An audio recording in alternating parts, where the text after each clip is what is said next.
Sorry ha, Ba't hindi ka pumunta? hindi ako nakapunta, flat kasi yung kabayo ko eh. At saka, anong ginagawa mo dito? Umalis ka na, may mahal na akong iba. Meron nga ba, Kiko? Oo, meron na. Bakit? Anong problema mo? Babalikan mo na naman ako, tapos sasaktan mo naman ako ng paulit-ulit. At saka, sorry ha, si Hadji Ismail ako, hindi ako si Kiko Matos, hindi ako kabo. May problema ba? Ako, malaking problema yan. Dinurog mo ang puso ko, tapos ngayon babalikan mo ko para ano? Para paglaruan mo lang? Ano ako bola? Para i-dribble mo? Umuwi ka na lang. Hindi mo ba lang ba ako ihahatid? Ihatid? Di ba sabi ko sa'yo, flat yung kabayo ko? Ano ba talagang problema mo? Sabihin mo.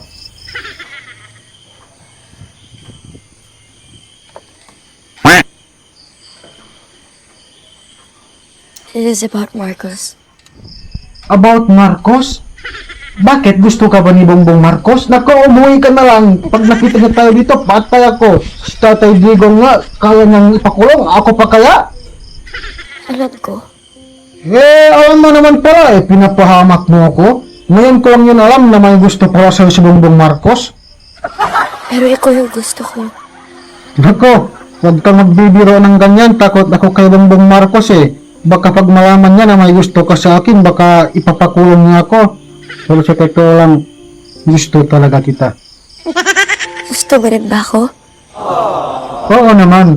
Alam mo naman noon pa, mahal na mahal na kita. Pero, Pero hindi pwedeng sarili mo lang iniisip mo. siyempre naman pati ikaw iniisip ko. Baliw na nga ako sa kakaisip sa'yo eh. Pwede bang pag-usapan muna natin tungkol sa gusto kong dalhin yung kabayo ko sa vulcanizing?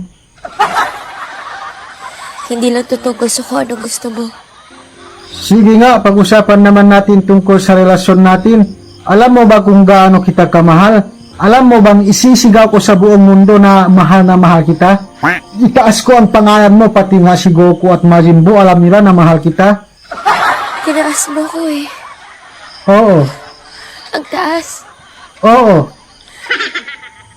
Ang hirap maiwan sa ere. Hindi naman kita iniwan sa ere eh. Di ba pinasundo kita noon kay Captain Barber kasi nasira niya sa kong pakpak, hindi ako nakalipad. Sorry na. Huwag mo na ulit gawin yun ah. Oo, hindi na. Promise.